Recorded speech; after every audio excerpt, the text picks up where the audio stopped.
What if I told you fat loss isn't a fitness problem, it's a financial one? You've been overspending in calories. In this video, I'm going to show you why fat gain and financial debt follow the same laws, and how living in a calorie surplus is no different to living in a spending surplus.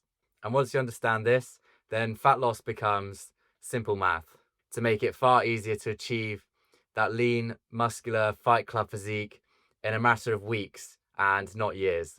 These are the tips that I used to go from skinny fat to shredded, and I've been able to stay lean ever since with ease. So let's compare debt and fat loss. So debt is created when you spend beyond your means, and similarly, fat is created when you consume beyond your means. So let's have a look at an example. If you have an income of $2,000 and you spend $2,500, then you now have a debt of $500. And if you continue doing this month after month, the debt will keep building up and up, and eventually you'll need to pay it off. Now, fat works the exact same way. Let's say your calorie maintenance, the amount of calories that you need to stay the same weight, is 2,000, and you consume 2,500 calories. Well, now you've got a surplus there of 500. And again, if you just keep doing that day after day, then eventually that fat is going to build up and up, and eventually you're going to need to pay off that fat. So think of both of these where you have a certain amount to spend on a given day. So if you eat more than you need, you'll gain fat, and if you consume more than you earn, you will gain debt. So to fix this, we need to do the opposite. So the only way to lose fat is to then consume below your means, consuming under maintenance calories. And the only way to pay down your debt is to also consume below your means. So the only way to lose weight is, for lack of a better phrase, to burn more than you eat. And the only way to pay down your debt is to spend less than you earn so that you can then put that money towards paying off the debt.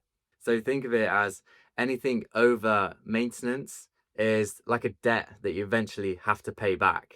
So let's now take you through one final example to hopefully illustrate the point even more.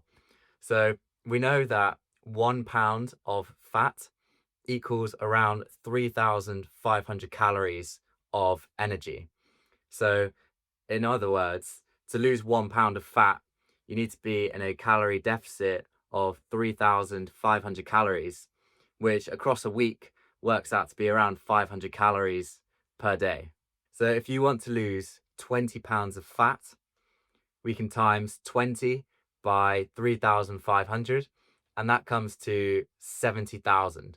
So imagine, instead of thinking about it in terms of calories, you think about it in terms of money. So instead of 70,000 calories, you're $70,000 in debt, and we need to pay that off. So the first step is that we need to start living below our means. And let's say, for ease of this example, that we're absolutely balling and we're earning $10,000 per week. And we know that we need to be in a deficit of 3,500 to lose 1 pound. So that would be losing 1 pound per week. So that means we have 10,000 minus 3,500 to spend, which is 6,500. And then we put that 3,500 towards our debt. So we're earning 10,000 and we're living off 6,500. And this is like the equivalent of a calorie deficit. So if we keep doing this week after week, we'll lose 1 pound per week if we keep doing this. So to lose 20 pounds of fat, we're going to need to do this for 20 weeks.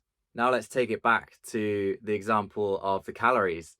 So we need a calorie deficit of 3,500 calories per week. So to lose that 20 pounds of fat, which is the 70,000 calories, that's also going to take 20 weeks. So I hope that makes sense. the next time you're trying to get your head around how to lose weight, how to visualize it, just think of it as a financial debt that you have to pay off. You've overconsumed in the past and you've got this 20 pounds of fat or this 70,000 calories or $70,000 that you need to pay back. So just live below your means, and then slowly the debt will start to be paid off. So I hope this quick video made sense. If you liked it, then you might also like this video. See you next time.